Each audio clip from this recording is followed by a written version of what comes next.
Good evening, neighbors. Today we're going to be doing another chicken whispering video, but we're going to be talking about what comes out the other end of the chicken. Now, you guys have constantly heard me shout out and praise chicken poop in the garden, chicken fertilizer, chicken compost, but is there a con on using too many chicken products or too much chicken product in your garden soil? And is there a limit?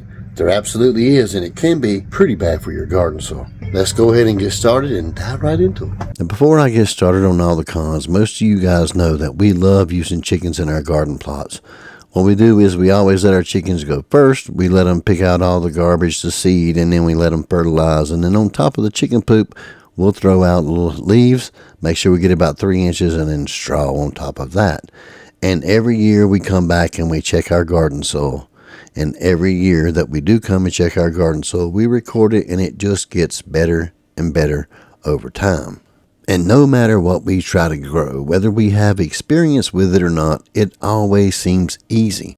We just drop our seedlings in the ground and then throw a little drip tape irrigation on it and just let it grow.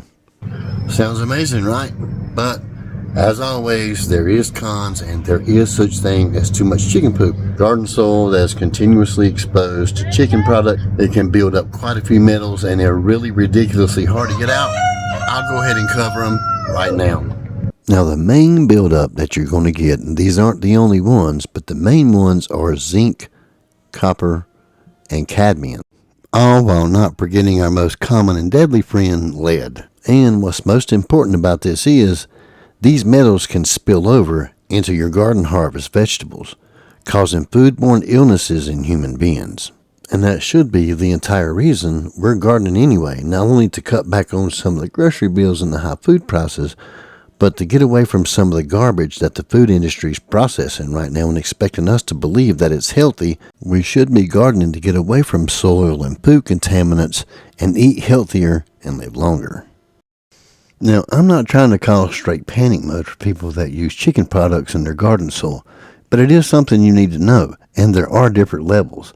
If you're one of those gardeners that just take a handful of chicken compost and put it around each plant when you plant it, then it'll probably take quite a lifetime for you to build up metals. Or if you're somebody like me, who every year will take the chickens and drop them inside the garden plot during the winter and let them stay there constantly fertilizing and pecking and scratching.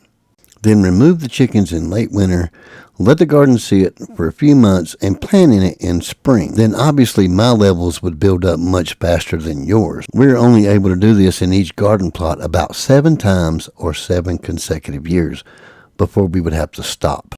And I'm not even going to mention how fast levels can build up in an industrial garden where somebody is using, say, concentrated chicken slurry. Now, this video wouldn't even be possible without the input from my best friend, Dr. Jamie Slate.